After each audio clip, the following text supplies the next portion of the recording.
The legacy media propaganda machine is going into overdrive to convince us that Donald Trump is the next Hitler, and if he wins in 24, we will slide into authoritarianism. But is that actually true? And if it isn't, what will they accuse him of next? Hello there, you awakening wonders. Thanks for joining us on our voyage to truth and freedom. A voyage where hopefully people from across the political spectrum and across the world with a variety of political views can come together to look at how the establishment is beginning to fall apart and eat itself. I think significant in this new dynamic is the emergence of independent media. For example, look at Vivek Ramaswamy's performance at the Republican Party primaries. Someone that says January 6th was a conspiracy, maybe even 9/11 was a conspiracy. Conversation that even 2 to 5 years ago existed on the margins of the internet would be conversations that you'd have to go to Alex Jones for. I believe that independent media has meant that conversations, talking points from the periphery have entered into the center and the establishment cannot deal with it. Donald Trump epitomizes this trend more than anybody. I know some of you absolutely love Donald Trump and think he's the solution to America's problems. There will of course be people that think that Trump is a populist and a demagogue. So what is it really that Donald Trump is doing to the establishment, and who better to turn to than the writer of the book The Revolt of the Public, Martin Gurri, who ahead of everyone said the arguments of left and right are collapsing, the communications miracle means that politics is going to change forever, the old elites are dying and new elites haven't been born yet to take their places. This is a time of chaos. Martin Gurri was ahead of the curve. Believe me, he wrote this book way before other people were talking about this stuff, and he's written a new article about Donald Trump and the hysteria in the neoliberal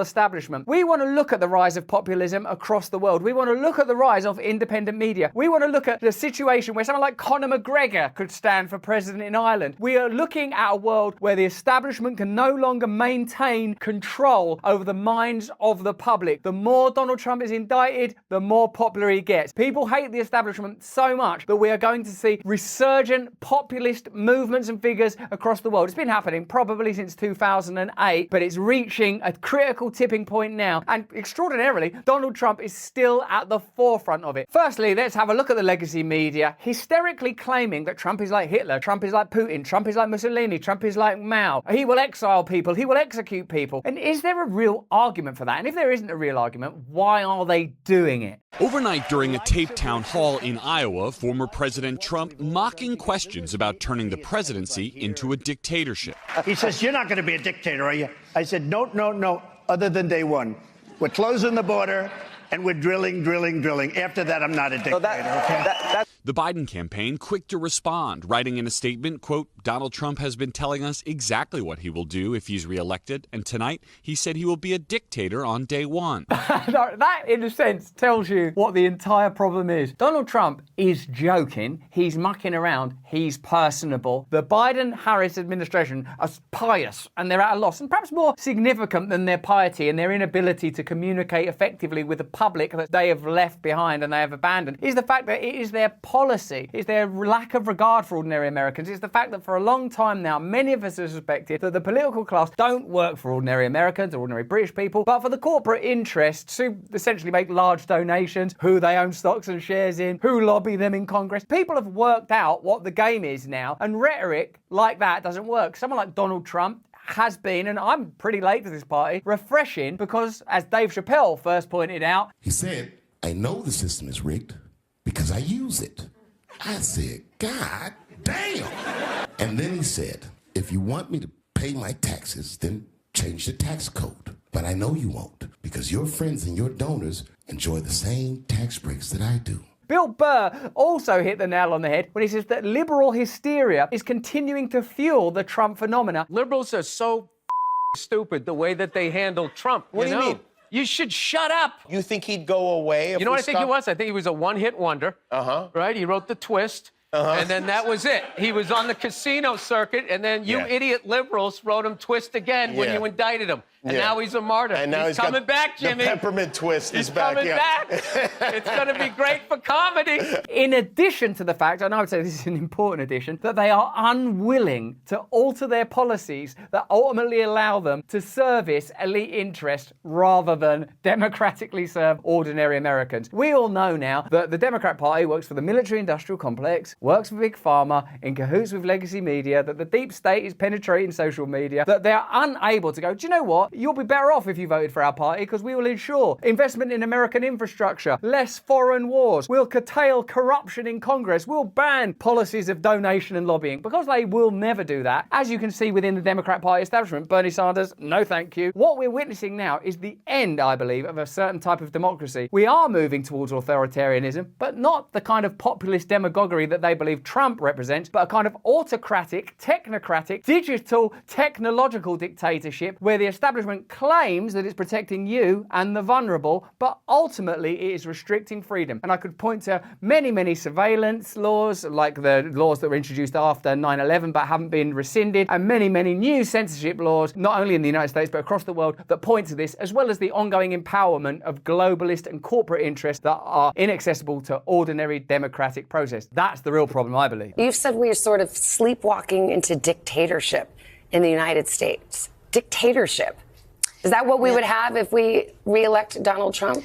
I think it's a very, very real threat and concern. And I don't say any of that lightly. She's saying it quite lightly, because you can't really trust Liz Cheney unless she were willing to address the institutional and systemic abuses of power that currently exist, or just spent 5 minutes talking about how her father generated the conditions for the Iraq War and exploited it personally, financially. How can you trust Liz Cheney until she's offered a complete mea culpa for the Cheney family on that subject? Dictatorship in the United States. That is a strong warning. To many, that word, that concept, that idea evokes something that is viewed as external to the U.S. Look, though, look at these dictators. Mussolini, Mao. And I actually think that this is a legitimate point. We do think of dictatorships as belonging to the last century. We do think of them as being militarized. I think we're unable to conceive of what a global bureaucratic technological dictatorship might look like. Although we shouldn't struggle, because we've just been through a piloting program, I believe, in the last 3 years, where the legitimization of authoritative measures was experimentally trialed. I don't mean that in a conspiracy theory way, even if you just say the best thing to do in the event of a pandemic is to lock everyone in their homes. The best thing to do in the event of a pandemic is to get everyone to carry digital passports. The best thing to do in the event of a pandemic is to shut down all oppositional discourse and close down all dissenting voices. What that shows you is what dictatorship will look like now. It's not going to be like jackboots and badges and medallions and flags. It's just going to be a gentle squeezing of your rights. 15-minute cities, no traveling. Donald Trump, I don't think, has a vision for old school Mussolini and Mao style dictatorship. But I think the neoliberal establishment is very keen to look for opportunities to assert control and regulate, whether it's the result of climate change or pandemics or protecting people or censoring free speech. That is what dictatorship is. Let me know in the chat what you think is the biggest threat to democracy right now, Trump or this kind of neoliberalist, centralist authoritarianism that we've all seen in the last few years. Of leaders somewhere else or in some other time, some other era. That habit of thinking is wrong. It's why there are entire books about how it can, quote, happen here. One thing about Mussolini is you can't take your eyes off him. He's such a compelling figure. If he told me to vote for him, I would. Mao? To push Americans to understand the threat and the way both democracies and dictatorships operate. It's why historians are now comparing. It's weird that they're just rotating those Mussolini, Mao, Mussolini, Mao, Mussolini, Mao, it's Trump now. It's why historians are now comparing what Donald Trump is saying in public on the campaign trail to dictators like Mussolini when he dehumanizes our fellow citizens in this country as, quote, vermin. But hysterical rhetoric is a two-way street, and hysterical rhetoric is literally taking place in this very news segment. He's a bit like Mussolini. He's a bit like Mao. He used the word vermin. Look at the words they use. Deprogramming, basket of deplorables, MAGA extremists. January 6th was an insurrection when we now know that it was infiltrated by all sorts of deep state agencies and that there were certainly provocative events indeed. Vivek Ramaswamy is now using independent media rhetoric, able to say that on a wide stage, on a big platform. And that kind of rhetoric is appealing because it's true, not for any other reason, because now the mainstream discourse can't be managed in the way that it used to be. You can't say, the Ukraine war is good, shut up, just get on with it. You now have to face a barrage of questions, which means that the process of controlling a population is impeded. You can't just say we want more and more tax dollars for that war, there's going to be boots on the ground. There are too many opportunities for oppositionism. And Cheney, who staked her career on this, is saying this threat is now here. And she is carefully and precisely warning how she views Donald Trump as a would-be dictator. You never ever hear them say, although we should have been a bit more gentle when we said that people that like Trump are MAGA extremists. We probably overdid it when people didn't want to get vaccinated and we shamed them and said they shouldn't get hospital treatment. The media, legacy media in particular, are prone to hysterical discourse on both sides. They are hysterical about Trump and then condemning him for grandiose rhetoric. So unless they're able to acknowledge that they are participating in that polemicism, you can't take them seriously and you certainly can't trust them. Like Mussolini or Mao, that if he does win next year, based on everything she's learned, and remember the high level of the Republican Party that she reached. Is it me? Or does the future feel more insecure and uncertain? Wars, pandemics, lies, trickery. My cats keep having kittens. The last one's personal. For those who are in the United States, there is a way to secure your hard-earned nest egg. American Hartford Gold make it easy to protect your savings and retirement accounts with physical gold and silver. With one phone call, they can have physical gold and silver delivered right to your door, or inside a qualifying retirement account like your IRA or 401k. American Hartford Gold is the highest rated firm in the US with an A+ rating from the BBB and thousands of satisfied clients. Right now, they will give you up to $5,000 of free silver on your first qualifying order. This offer is only for US customers. Call 866-505-8315. That's 866-505-8315, or simply text BRAND to 998899. Get up to $5,000 of silver and protect your future in this crazy, crazy world with some solid precious metals literally made in stars.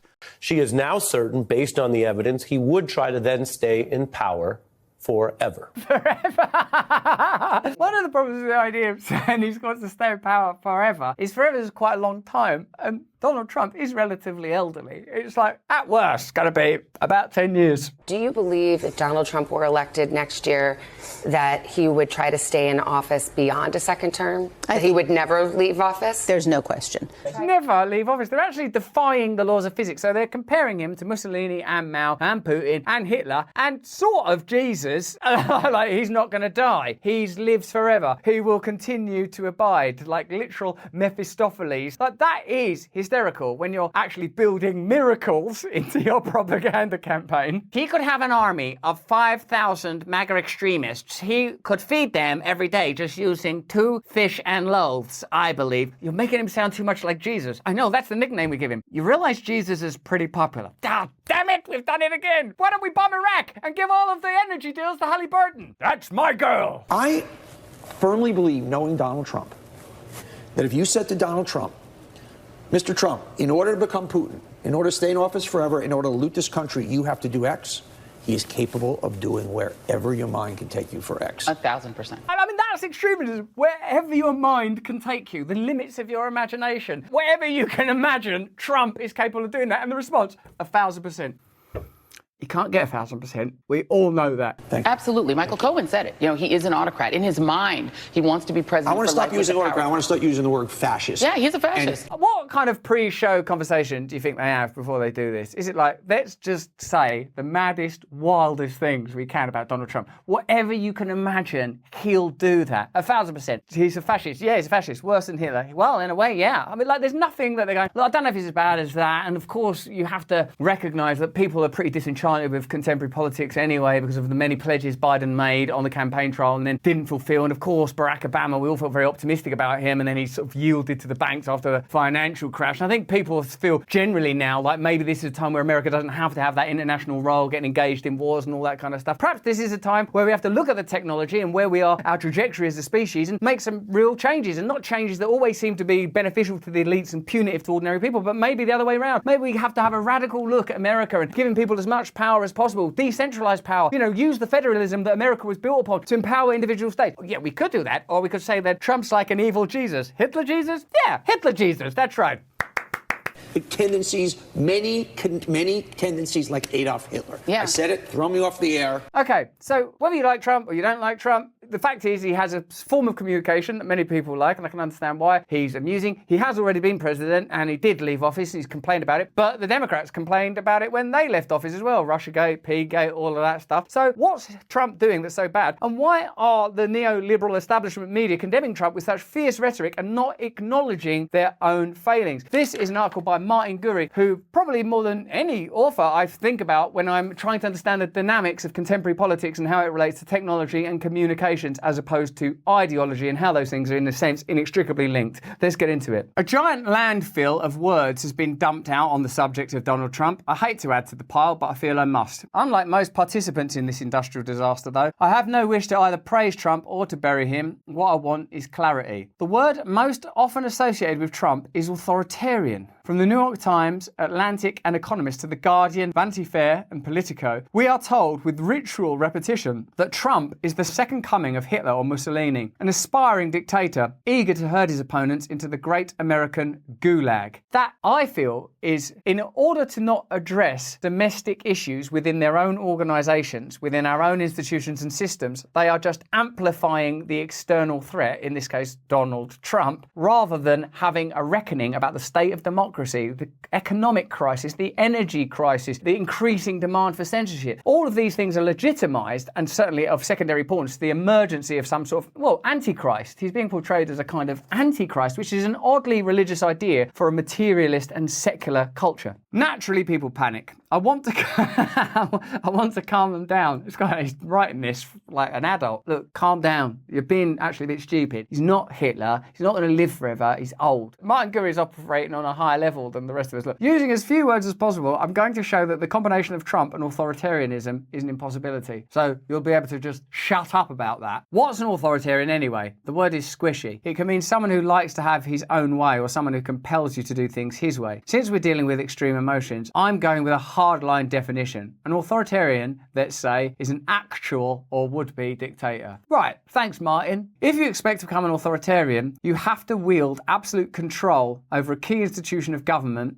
such as the military, like Franco, Perón, or Pinochet, or a mass movement with a paramilitary wing, like Lenin, Mussolini, and Mao. Right, that's a fact, isn't it? If you haven't got a paramilitary wing or an army, you can't achieve the kind of coercion that is necessary. I would say the kind of dictatorship we live in is no longer using that modality, but is instead about cultural and social and psychological conditioning that's so immersive that people don't feel free, that we're so atomized and despairing and trapped in consumerism that we're controlled in a completely novel way. That the idea that someone with a paramilitary force is going to like kick off, I don't sort of feel that that's going to happen. I'm really glad that Martin Gurri started to relax me on that front. Neither condition applies to Trump. Every federal institution is set ferociously against him. What would happen if Trump ordered the FBI or the 101st Airborne Division to start shooting Democrats? Homeric laughter would happen. And if Trump is training a militia somewhere off the 18th hole at Mar-a-Lago, not even the Times has heard about it. That's what he'd have to be doing when you see him go off in his golf buggy and that, listening to James. Like, it's a man's world. Okay, guys, we're going to need some explosive devices. He's not doing that, is he? He's not doing that. The conservative establishment has on occasion co-opted an authoritarian as a bulwark against the left. This was Hitler's bridge to power. But the Republican and conservative elites here ran shrieking for the door the moment Trump won the nomination in 2016. They coined the term never Trumper. When it comes to the presidency, they prefer the entire population of the United States ahead of the evil orange man. What kind of person becomes an authoritarian? Well, it may look like fun, but authoritarianism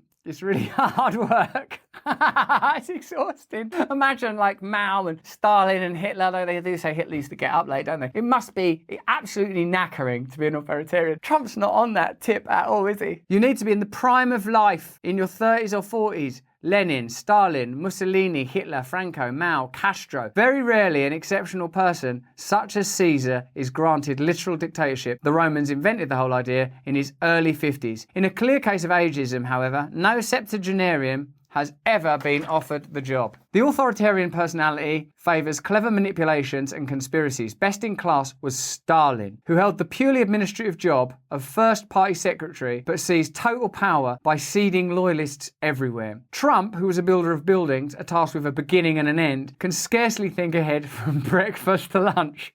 What will I have for lunch? Oh, never mind, just get into these eggs. This is a life playing out of the short attention span theatre. I think what Martin Gurri is offering us is an alternative lens to view Trump as a character and the reasons why Trump might be popular, which I would offer is Trump's popular because the alternative is so dismal and he doesn't actually seem like a dictator. It just seems like if you're not going to alter the conditions that led to Trump, because those are the conditions of our institutionalized and corrupt democracies, you have to escalate using hysteria and rhetoric, the language that condemns Trump, and that's clearly what's happening, isn't it? Let me know in the chat. Still, I know what some political depressives will be thinking, and they're wrong. January 6 was not an insurgency aiming to install Trump as chief authoritarian. In an insurgency, people with guns shoot at each other and lots of them die. In the firefight to convert Augusto Pinochet into El Supremo, 3,000 Chileans died. That's an insurgency. On January 6th, only one person died, a young woman who was shot by a Capitol policeman while trying to break through a door into the House chamber. She was unarmed, as was the rest of the trespassing mob. There's no such thing as an unarmed insurgency. Wow. So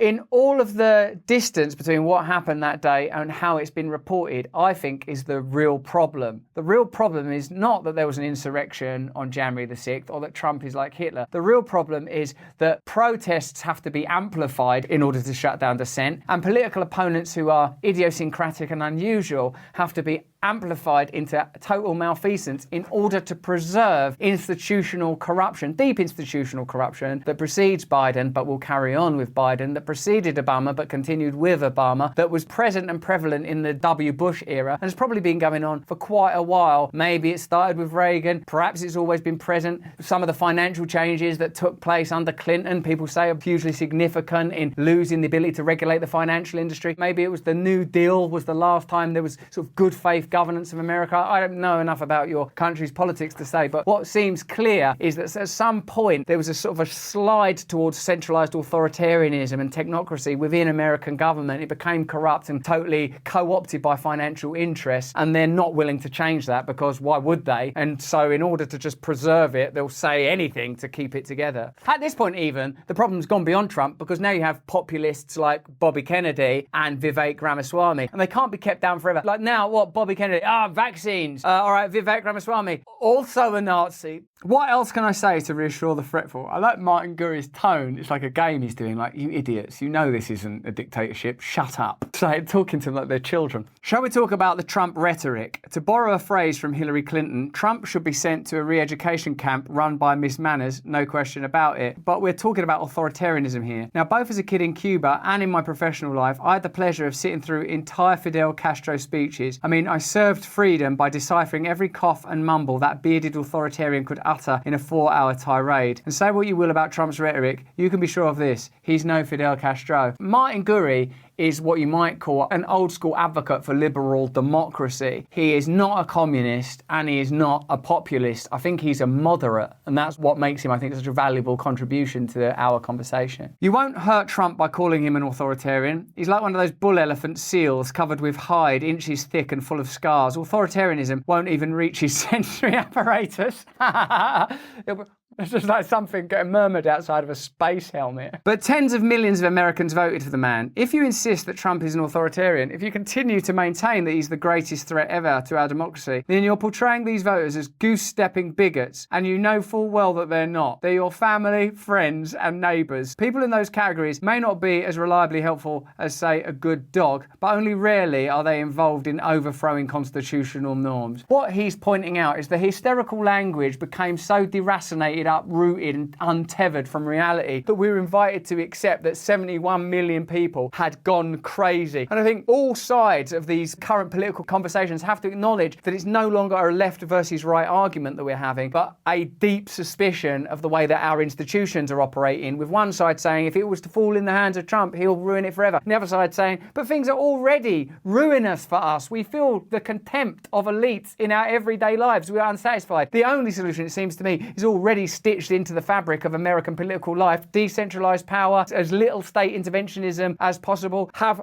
states run in accordance with the democratic will of the people within that state or boroughs within that state. Make democracy as close to the people affected by it as possible. That is the solution. And I think that that's what's being resisted here. And I actually think that what Trump is doing, Trump is a wrecking ball for the old order, and they don't want to change because they're corrupt. So relax. Trump is too old, too isolated, and too ADD to have a shot at dictatorship. And if he tried, the result would be comedy rather than tyranny. You still want to join the ranks of the anti-Trump resistance? Hey, that's wonderful. You want to do battle against authoritarianism? I'm there with you. Just don't mix up the two. I promise it will make you clearer of mind and healthier of body, and it will free us to begin to call our politicians by those vile names that actually fit. So I think what Martin Gurri has offered us there is an assessment that is reasonable. He's clearly a discerning person, and elsewhere has written that what the real problem is that our models of governance, our models of media, our models of political funding, our models of censorship are now inept and inadequate for the way that technology has changed the world, specifically the internet and the ability for us all to instantaneously communicate. I think independent media is a great thing. I think it's changed the political landscape. There's no question that a certain type of populism has re-emerged, but we're not at the end of the road. New things might emerge, and I hope what those new things might be are decentralized social movements closer to the type of tribalism, and I don't mean tribalism as in oppositionalism, I mean local government, localization, that we evolved with for many, many thousands, hundreds of thousands, maybe even longer, of years, and now people are trying to corral us together in groups of 300 million or 1.5 billion or 60 million and expecting us to have the same culture, the same ideas, and censoring us according to their own whims that seem to be more about preserving their own power rather than, as they continually claim, protecting the vulnerable. And of course, populist,